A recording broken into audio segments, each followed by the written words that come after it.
When I was at the University of Florida, for every home game, we would get in the bus at our hotel and we would drive right by the stadium and we would stop at what's called the Gator Walk.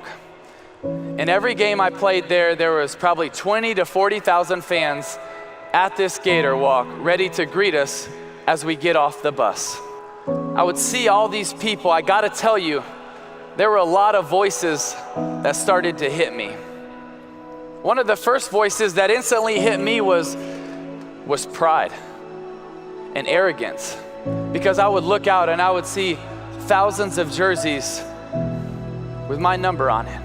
I would look out and I would see Bible verses that they were wearing because I wore them. And so for a second you thought, dang, I'm something. They're here for me. This is pretty cool. I must be somebody. That voice hits your head. There's a picture that I stumbled across, and it's one of Time's 100 most influential images of all time. And it's the picture of this young girl. She's on her way from her village to a feeding center not far away. And she's so malnourished and she's moving so slow that this vulture is waiting to attack. So the young man that took this picture, I think there was probably something in his heart that he wanted to do good. He wasn't sure. So he captured this picture and he just waited, and then the vulture got closer. So he kind of shooed the vulture off, and then he walked away and the vulture would come right back. And he was told, because of some of the sicknesses in the areas, don't touch anybody, don't do anything. And so he didn't. He didn't. He did nothing. Because apparently the cost was too much. So he left. He went back. The New York Times published this photo in 1993. In 94, he won the Pulitzer Prize for this photo. 4 months after this, he chose to end his life. You see, every single one of us, we have a chance to be successful in life. And you know what? I hope you are. I really do. I hope you're successful. There's nothing wrong with being successful. But success is just about you. But significance is about other people. You see, that man that took that picture, he had success. That's one of the greatest honors a photographer could ever have. But obviously it wasn't enough. It wasn't enough. So what's gonna be enough for you? You see, success is great. You can do a lot of things with it, but it's not gonna be fulfilling. And you can never forget that sense of urgency, that it's not about your timeline, it's about their timeline. While you might have 30, 40, 50 years, they have days, minutes, moments. She had moments, but it wasn't worth it to go pick her up. It wasn't worth it to give her a hug. It wasn't worth it to tell her about the gospel. Yeah, I won a Pulitzer Prize, but what does it matter? What does it matter? It doesn't. And I think the greatest tragedy in life is we're gonna look back one day and say, I was successful in things that don't matter. I want you to be successful, but more than anything, I want you to be significant. And when you live for Jesus and you love people, I believe you're gonna have a life of significance.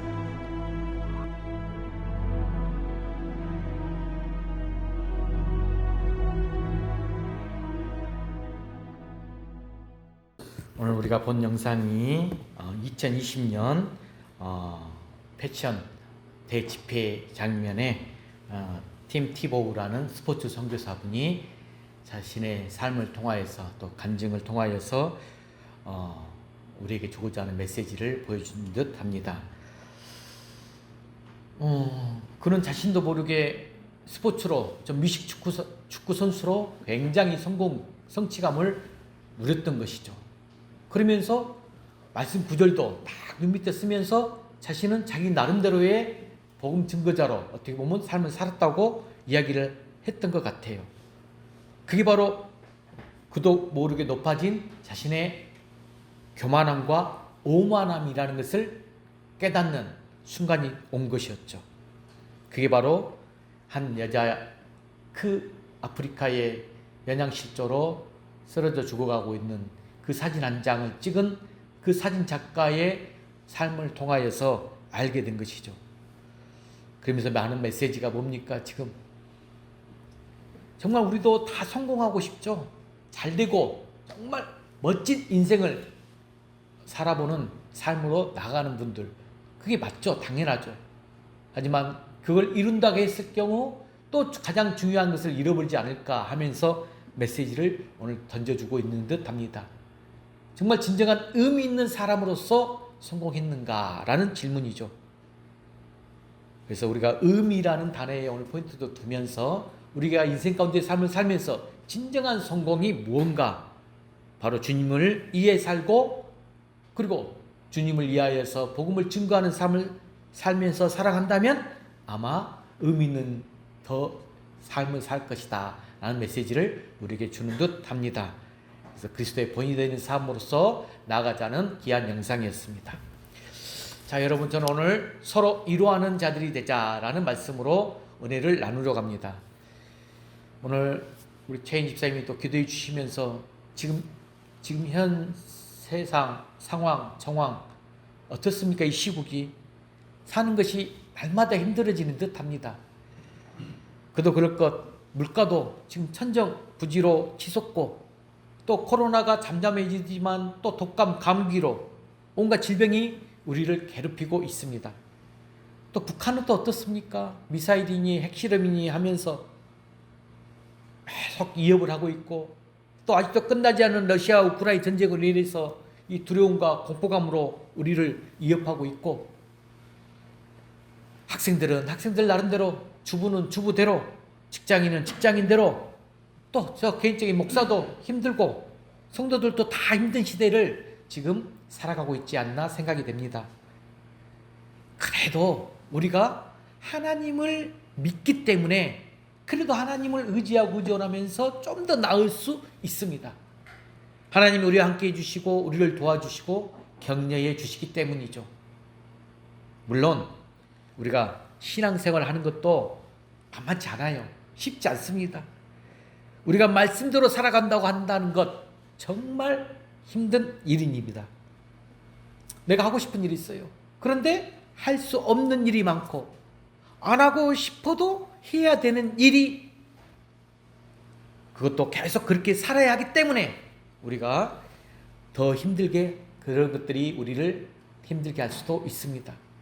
그렇지만 하나님이 곁에서 여전히 임마누엘 하나님이 동행해 주시고 붙들어 주시고 위로해 주시기 때문에 우리는 그 상황 가운데서도 감사함으로 나갈 수 있다는 것이죠. 오늘 본문 3절이 제가 이제 잡고자 하는 키워드 말씀인데, 하나님이 우리에게 어떤 분이신가를 말씀하고 있어요. 자, 3절 말씀 한번 화면 보고 한번 읽어볼까요? 시작. 그는 우리 주 예수 그리스도의 하나님이시요 자비의 하나님이시요 모든 위로의 하나님이시니. 특히 저는 이렇게 모든 위로의 하나님이다, 이 부분이 제 가슴에 오늘 크게 다가왔습니다. 왜 하나님을 모든 위로의 하나님이다 이렇게 말씀하고 있을까? 그 이유, 우리는 하나님의 위로가 매 순간 항상 필요하기 때문입니다. 오늘날 모든 사람들이 다 하나님의 위로가 필요한 사람들이고 누구나 그런 위로를 받으면서 살아가기를 원하고 있습니다. 우리가 인생을 살다 보면 가만히 살펴보다 우리 주변 사람들 살펴보면 문제가 없는 사람 없어요. 나름대로 다 각자 아픔이 있습니다. 고민이 있고 어려움, 힘든 점이 다 있어요. 겉으로 보기에는 괜찮아 보여도 속을 들여다보면 다 말 못할 고민이 있고 눈물이 있다는 거죠. 살짝만 터치할 뿐인데도 금방 눈물이 쏟아질 것 같은 아픔들을 다 가지고 있습니다. 슬픔이 없는 사람, 고민이 없는 사람, 아픔이 없는 사람은 아무도 없다는 말씀입니다. 여러분, 눈에 보이는 상처들, 그 눈에 보이는 상처는 약을 발라서 치료하면 낫게 됩니다. 하지만 눈에 보이지 않는 상처, 즉 마음의 상처는 더 깊어서 그 상처가 굉장히 오래갑니다. 하지만 세상 그 어디에도 그런 아픔과 상처를 어루만져 줄 수 있는 곳 없다는 거죠. 오히려 그 상처만 더 깊어질 뿐이에요. 그래서 우리에게 하나님의 위로가 필요하다는 말씀이고, 그런 위로를 받으면서 살아가기를 원한다라는 것이죠. 오늘 위로를 받기 원하시는 분들, 오늘 하나님 주시는 말씀을 통해서 위로를 받으시고 더 나아가서 모든 어려움으로부터 꼭 승리하는 여러분 되시길 주의 이름으로 간절히 축복합니다. 자, 먼저 그러면 제가 오늘 키워드의 말씀 첫 번째, 모든 위로의 하나님에 대해서 한번 살펴보겠습니다. 자, 모든 위로의 하나님. 여러분, 오늘 본문에서 바울이 지금 뭐라고 고백했느냐? 하나님을 위로의 하나님 이렇게 지금 고백했잖아요. 위로의 하나님. 여러분, 오늘 아까 1절부터 쭉 여기 7절까지 우리가 읽었잖아요. 그 짧은 9절인데도 여러분 위로라는 단어만 동그라미를 딱 치다 보면 10번이나 기록되어 있어요. 10번이나. 위로라는 말 제가 화면에다가 정리해놨습니다. 영어로 comfort 이 말인데 의미가 뭐냐? 힘을 가진 자가 다시 일으켜 세워준다. 이게 위로예요. 힘을 가진 자가 다시 일으켜 세워주는 것. 즉 위로는 전능하신 하나님께서 연약하고 낙심해 있는 이 자들을 다시금 일으켜 세워주는 것, 이걸 의미한다라는 말씀이죠. 힘을 가진 자가 전능하신 하나님이잖아요. 그리고 연약하고 낙심해 있는 자들을 이렇게 세워준다. 위로. 그렇다면 하나님께서 오늘 우리를 어떻게 위로해 주십니까? 자, 말씀 한 구절 찾아볼까요? 이사야 66장 13절. 자, 크게 한번 화면 보고 읽어봅시다. 이사야 66장 13절 시작. 어머니가 자식을 위로한 같이 내가 너희를 위로할 것인즉 너희가 예루살렘에서 위로를 받으리니. 자, 여기까지 말씀을 한번 살펴봅시다. 여러분, 어머니가 자식을 위로한 같이. 자, 어머니라고 대표적으로 말했지만 부모는 자식을 항상 사랑의 눈으로 바라보죠. 조건이나 이유가 없는 사랑이죠. 그 어머니가 자식을 위로해 주는 것처럼 하나님께서 저와 여러분을 위로해 주신다라는 말씀입니다. 우리가 어머니의 사랑, 항상 말도 없이 자식을 위해서라면 무엇이든지 다 할 수 있는 큰 사랑이죠. 하나님께서도 그런 어머니가 자식을 위로하듯 그렇게 우리를 위로해 주신다라는 말씀을 하고 있습니다. 우리 부모들은 우리 자식들 너무나 잘 알고 있어요. 눈빛만 봐도 알아요. 목소리만 들어도 알고 표정만 봐도 어떤 생각을 하는지 압니다. 무슨 고민이 있는지 다 압니다. 하나님께서 바로 그런 부모의 심정으로 우리를 사랑해 주시고 위로해 주신다라는 것이죠. 하나님은 우리의 고민, 아픔 다 알고 계세요. 지금 다 알고 그 상황 가운데서 어떻게 해 나갈지 다 알고 계세요. 남들이 모르는 고민과 아픔, 여러 가지 삶의 문제들, 특히 내가 안고 일어서는 부분까지도 다 알고 계시고, 내가 생각하는 이 생각이나 내가 처해 있는 이 상황들도 다 알고 계십니다. 하나님께서는 모르시는 것 하나도 없습니다. 우리가 말을 안 하면 우리는 사람들을 속일 수도 있고 감출 수도 있지만, 우리 하나님은 나에 대해서 모르시는 것 하나도 없다는 말씀이죠. 나에 대한 모든 것을 알고 계십니다. 자, 그래서 우리가 성경 구절 하나 살펴보면서 어떤 말씀을 하셨느냐. 시편 139편 1절부터 4절. 자, 이 말씀을 한번 보고 또 우리가 한번 은혜를 받기 바랍니다. 자, 읽어볼까요? 시작. 여호와여, 주께서 나를 살펴보셨으므로 나를 아시나이다. 주께서 내가 앉고 일어섬을 아시고 멀리서도 내 생각을 밝히 아시오며 내 모든 길과 내가 눕는 것을 살펴보셨으므로 나의 모든 행위를 익히 아시오니 내 혀의 말을 알지 못하시는 것이 하나도 없으시니다. 이렇게 시편 기자가 고백했어요. 또 곧바로 7절부터 10절까지 또 한번 읽어볼까요? 계속 139편. 자, 읽어봅시다. 시작. 내가 주의 영을 떠나 어디로 가며 주의 앞에서 어디로 피하리이까? 내가 하늘에 올라갈지라도 거기 계시며 수월에 내 자리를 펼지라도 거기 계시니이다. 내가 새벽 날개를 치며 바다 끝에 가서 거주할지라도 거기서도 주의 손이 나를 인도하시며 주의 오른손이 나를 붙드시리이다. 아멘. 할렐루야. 여러분, 이것이 바로 우리에게 은혜가 아니고 뭐겠습니까? 7절부터 10절 말씀 얼마나 큰 은혜가 됩니까? 나를 다 아시고 내가 어디를 가든지 항상 붙들어 주시고 지켜주시는 하나님이시다 라고 지금 고백하고 있어요.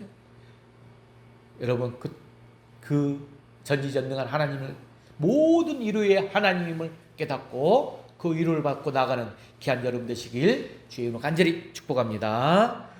자, 그러면 두 번째, 이제 누구의 위로를 살펴보냐? 예수 그리스도의 위로에 대해서 살펴보겠습니다. 여러분, 혹시 우리는 삼위일체 하나님 잘 아시죠? 하나님이자 예수님이자 성령이지만 일체 가운데서 동일하신 위로인데 조금 구별만 해볼 뿐입니다. 자, 우리에게 예수님은 어떤 분이실까요? 예수님 어떤 분이실까?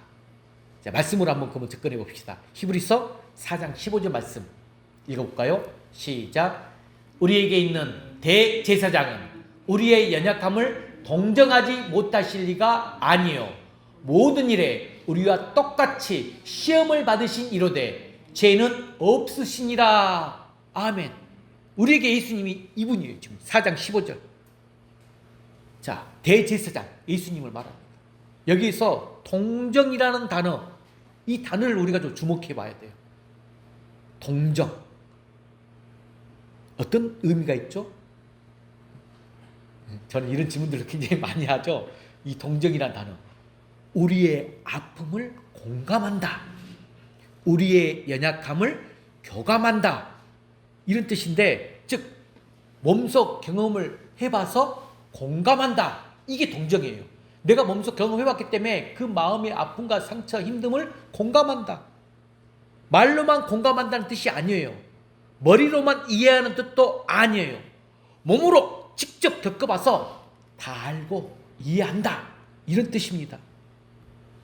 즉 예수님, 하나님께서도 우리 아픔을 그렇게까지 이해하신다는 뜻이에요. 여러분, 하나님이시자 예수님이신 그 독생자 아들이 왜 사람의 몸을 직접 입고 이 땅에 오셨습니까? 창조주 하나님 창조할 때 어떤 부족함도 없으신 그 하나님께서 왜 이 낮고 이 낮은 세상에, 그것도 아주 가난한 이 가정에, 그리고 말 구에서 태어나셔야만 했습니까? 그것은 우리 인간의 모든 고난과 슬픔과 그 아픔을 몸소 겪어보기 위해서 가장 높으신 그 하나님 예수님이 가장 낮고 낮은 천한 모습으로 이 땅에 찾아오셨다는 말씀이죠. 여러분, 이걸 잘 깨달으셔야 돼요. 굳이 그래야 할 필요가 없지만 찾아오셔서 직접 경험하셨다는 것. 그래서 이사야 선지자가 뭐라고 말을 했느냐? 이사야 53장 5절 말씀 어떻게 이야기했는지 한번 읽어봅시다. 이사야 선지자의 말씀입니다. 시작. 그가 찔림은 우리의 허물 때문이요 그가 상함은 우리의 죄악 때문이라. 그가 징계를 받음으로 우리는 평화를 누리고 그가 채찍에 맞음으로 우리는 나음을 받았도다. 아멘. 이사야 선지자가 예수 그리스도에 받은 은혜를 증거하고 있는 구절입니다. 또 한 구절 살펴볼까요? 고린도후서 8장 9절 말씀 읽어봅시다. 시작. 우리 주 예수 그리스도의 은혜를 너희가 알거니와 부유하신 이로써 너희를 위하여 가난하게 되심은 그의 가난함으로 말미암아 너희를 부유하게 하려 하심이라. 아멘. 우리를 부유하게 하기 위해서 예수님이 우리 대신 가난해지셨다라고 말씀하고 있습니다. 우리가 흔히 하는 말, 여러분들 겪어봐야 알지, 내가 당해봐야 알지, 겪어보지 못한 사람은 절대로 몰라, 이렇게 말합니다. 제가 지금 겪어보고 너무 아픈 과정 가운데 제가 지금 오늘 예배도 드리고 있거든요. 그런데 실제로 보면 좀 그렇잖아요. 아무리 설명을 해줘도 내가 직접 겪어보지 않으면 지금 모른다는 것. 제가 지금 랜섬웨어 바이러스라는 걸 걸려서 컴퓨터가 완전 데이터가 다 날아갔어요. 어제 지금 한숨을 못 잤어요. 마지막에 설교를 다 했는데 12시 정도 넘어서 또다시 숙주가 살아있었는가 또 망가뜨려버린 거예요. 와. 그래서 밖에 나와서 노트북으로 그냥 추웠지만 그곳에서 작업을 하고 다시 정리를 해서 오늘 지금 예배를 드리고 있습니다. 여러분들 내 마음 이해해 주실까요? 동감하십니까? 동정하십니까? 똑같은 형편과 똑같은 처지가 되어보지 않으면 그 사람의 아픔과 사정 절대로 모른다는 뜻이죠. 그래서 우리가 남을 함부로 비판해서도 안 되고 정죄해서도 안 된다는 것이죠. 자, 이 말씀 구절도 나와 있어요. 누가복음 6장 37절 말씀. 자, 한번 또 읽어볼까요? 시작. 비판하지 말라. 그리하면 너희가 비판을 받지 않을 것이요. 정죄하지 말라. 그리하면 너희가 정죄를 받지 않을 것이요. 용서하라. 그리하면 너희가 용서를 받을 것이요. 아멘. 여러분, 우리 중에 누가 누구를 판단하고 정죄할 수 있겠습니까? 우리는 모두 다 하나님의 은혜가 아니면 도저히 살아갈 수 없는 우리 존재들이에요. 죄인들이기 때문에. 하나님 앞에서 다 똑같은 죄인이라는 것. 오늘 그래서 우리는 로마서 우리가 계속 5장 12절 말씀을 통하여서 모든 사람이 죄를 지어서 사망이 이곳에 임하였고 그곳에 죄가 사망에 이르렀다는 구절을 우리가 암송하고 있잖아요. 하나님 앞에서 다 똑같은 죄인인데 누가 누구를 판단하고 정죄할 수 있겠느냐라는 말씀이죠. 그래서 성경은 우리를 판단하신 분 오직 누구밖에 없다? 하나님밖에 없다는 거예요.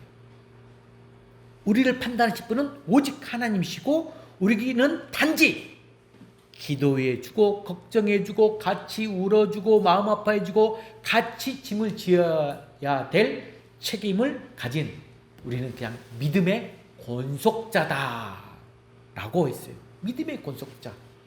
권속, 이 말은 우리가 잘 아는 용어로 표현하면 식구라는 말이에요. 식구.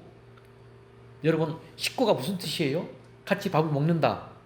같이 밥을 먹으면 식구입니까? 한 지붕 밑에 같이 살면 식구입니까? 꼭 그렇지는 또 않아요.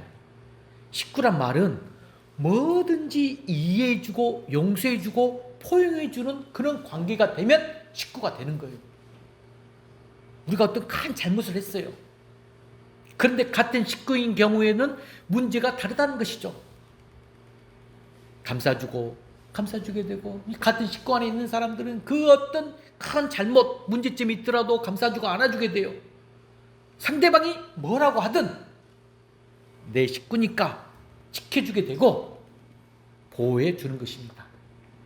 제가 그래서 가족 공동체, 저는 식구를 우리 풍화무리의 모든 공동체가 하기를 원하는 거예요. 다 입수 안에서 한 가족, 한 식구인 줄로 저는 분명히 믿고 나아가면서 여러분들에게 축복합니다. 자, 세 번째, 이제 위로하시는 하나님의 방식에 대해서 한번 살펴볼까요? 어떻게 위로하실까? 오늘 본문에서 바울이 지금 위로라는 말을 10번 정도 썼다겠어요. 왜 이렇게 많이 사용했을까?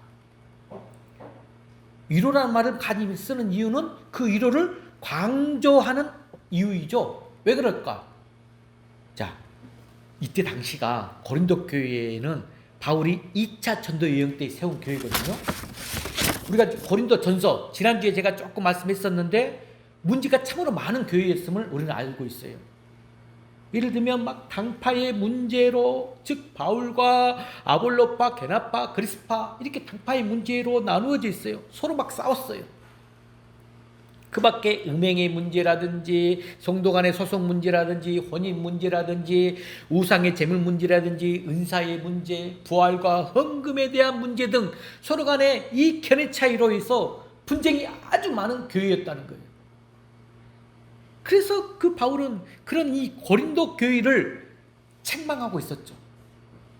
좀 더 정확히 말하면 말씀으로 그들을 지금 권면해주고 있습니다. 여러분들 누군가에게 책망이 아니라 권면을 해야 되는데 말씀으로 들어가면 돼요. 말씀.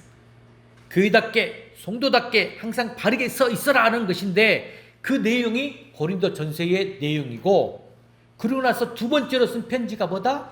고린도 후서가 되는 건데, 이 고린도 후서는 바울이 고린도 교회 성도들을 너무나도 아끼고 사랑해요. 고린도 교회 성도들이 너무나 사랑스러워. 그렇기 때문에 눈물로 써서 보낸 편지가 고린도 후서예요. 오늘 말씀이 고린도 후서의 서론 1장이잖아요. 1장부터 바울은 지금 어떤 모습이 나타나느냐, 자신이 겪었던 고난과 하나님께 받았던 그 위로의 내용을 기록하고 있음을 우리는 볼 수가 있어요.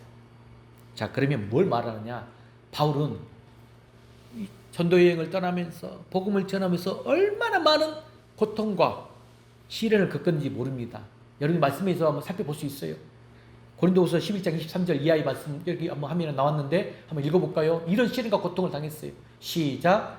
내가 수고를 넘치도록 하고 옥에 갇히기도 많이 하고 매도 수없이 맞고 여러 번 죽을 뻔하였으니 유대인들에게 40에서 하나 감암매를 5번 맞았으며 3번 태장으로 맞고 1번 돌로 맞고 3번 파선하고 1주야를 깊은 바다에서 지냈으며, 수많은 지금 고난을 겪고 있죠. 그런데 이런 일로 지금 바울이 속상해하고 힘들어하는 것이 아니라는 거예요. 아니, 속상하고 힘들어할 것 같은데 그것이 아니라 오히려 자신의 마음을 짓누르고 있어요. 짓누르고 있는데 그것이 바로 교회를 염려하는 것이라고 이야기를 했습니다. 교회 때문에. 바울이 왜 자신이 겪은 고난, 자, 바울은 이렇게 쭉 설명을 해놨어. 적나라하게 이 고난을 이야기하고 있을까요? 왜 그렇게 이야기했을까? 아마 바울은 이 고린도 교회의 성도들이 정말 어떻게 하면 내 자신의 말, 그 바울의 말을 귀담아 들어줄 것인가, 이걸 고민했던 것 같아요. 그래서 평소에는 자기 자신 이야기를 잘하지 않습니다, 바울이. 그런데 자신이 겪었던 고난을 이야기해 줌으로써 고린도 교회들에게 어떤 이 충격을 주려고 했던 것 같아요. 우리가 잘 아는 일종의 충격요법이라고 말할 수 있죠. 충격요법. 내가 왜 이런 고난을 겪어야 됐을까? 다 누구 때문이겠을까? 바로 너희들에 의해서 그런 것 아니겠느냐?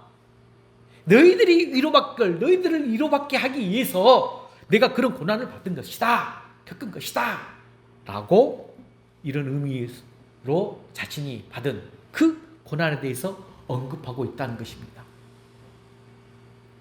자, 그래서 실제로 본문 6절에 그렇게 기록했어요. 자, 본문 6절 한번 또 읽어볼까요? 본문 6절 읽어봅시다. 6절 시작. 우리가 환난 당하는 것도 너희가 위로와 구원을 받게 하려는 것이요.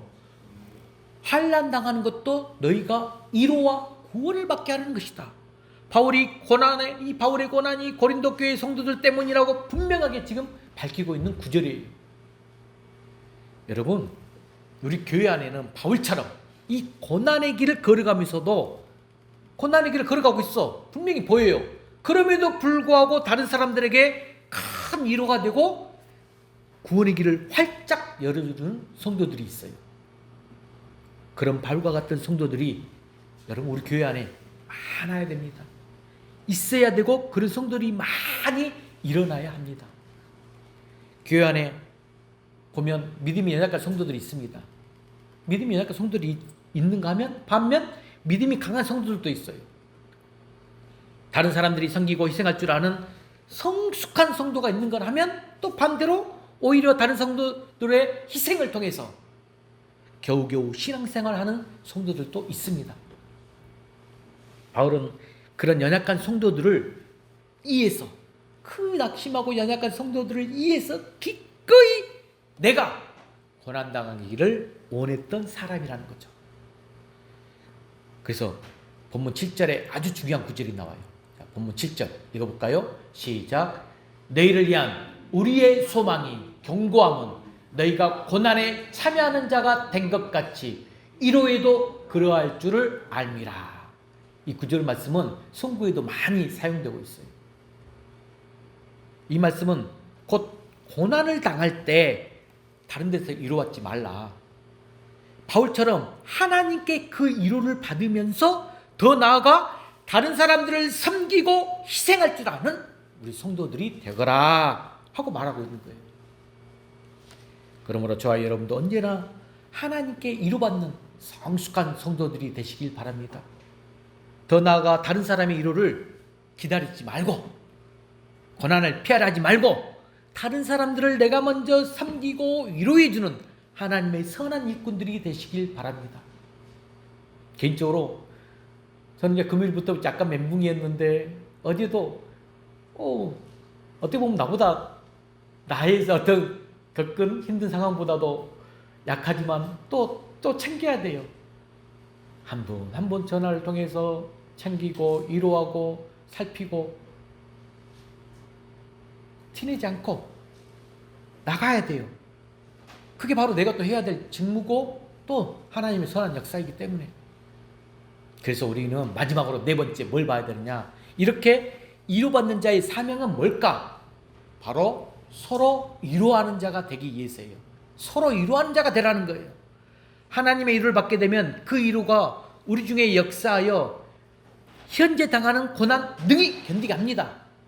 뿐만 아니라 다른 사람과 그 위로를 나눔으로써 그 사람도 고난을 능히 견디게 합니다. 자, 그 말씀이 오늘 본문 4절이에요. 자, 본문 4절 또 크게 한번 읽어볼까요? 시작.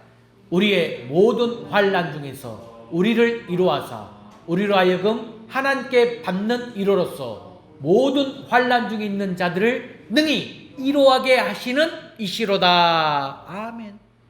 여러분, 이 말씀은 지금 사도 바울이 창작해서 한 말이 아니라 자신이 직접 체험한 간증이에요. 직접 체험한 간증.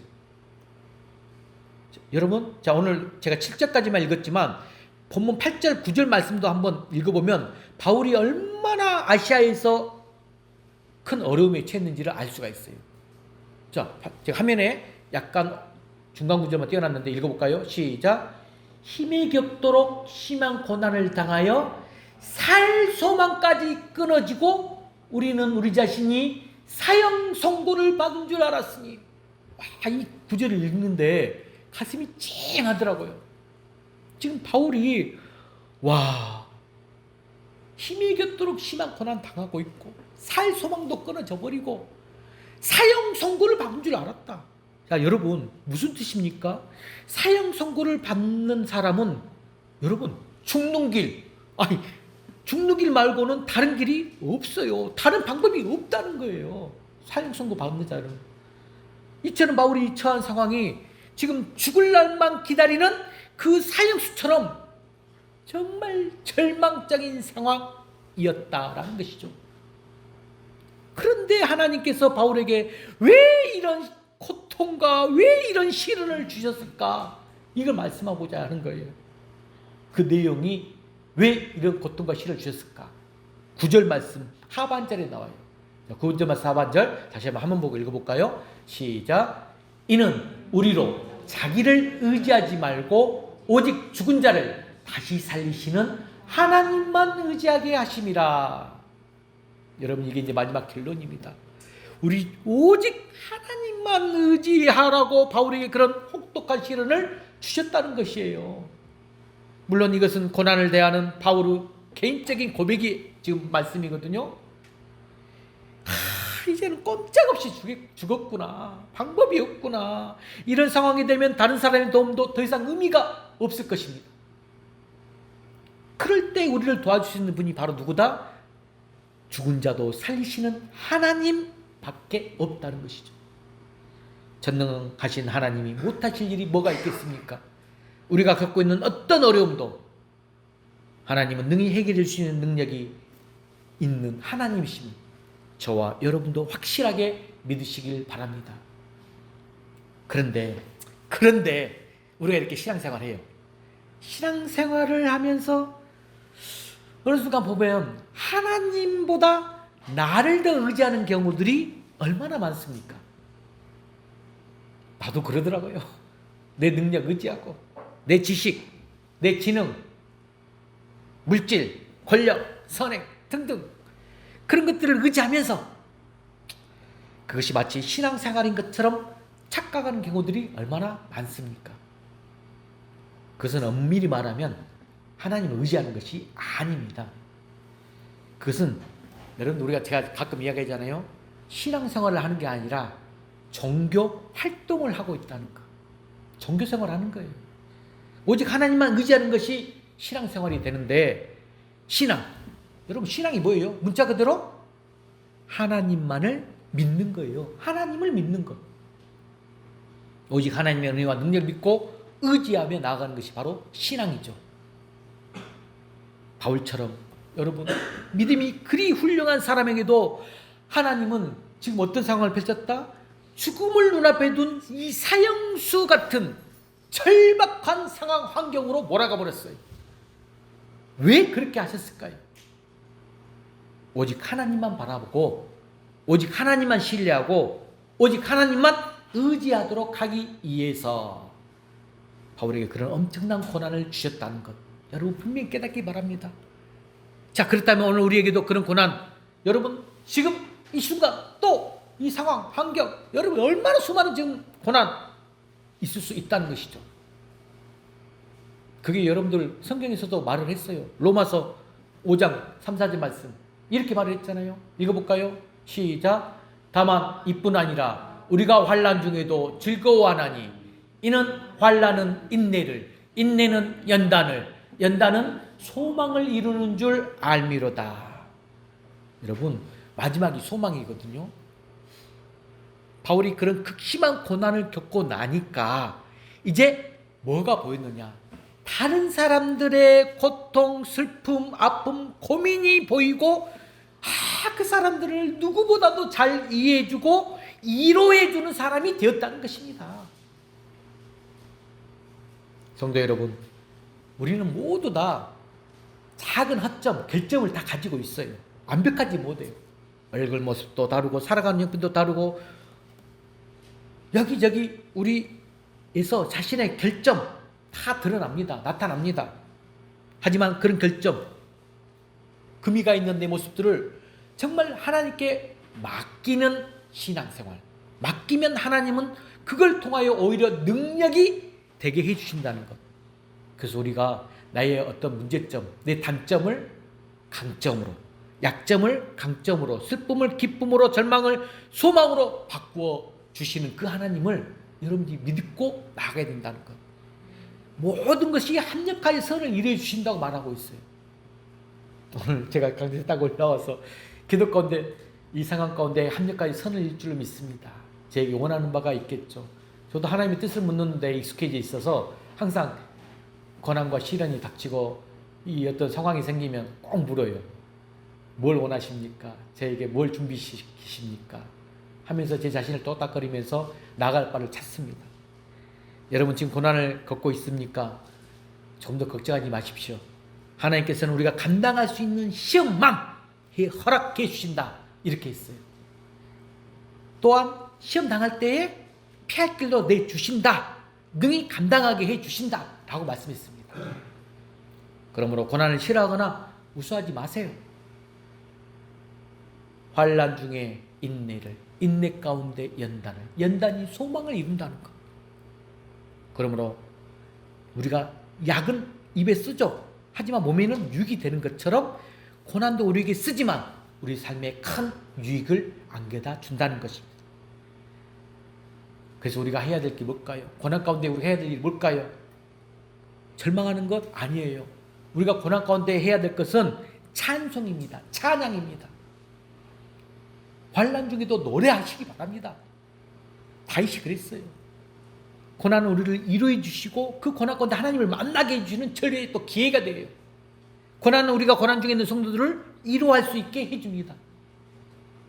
그리고 고난은 우리로 하여금 오직 하나님만 의지하게 해준다는 말씀이죠.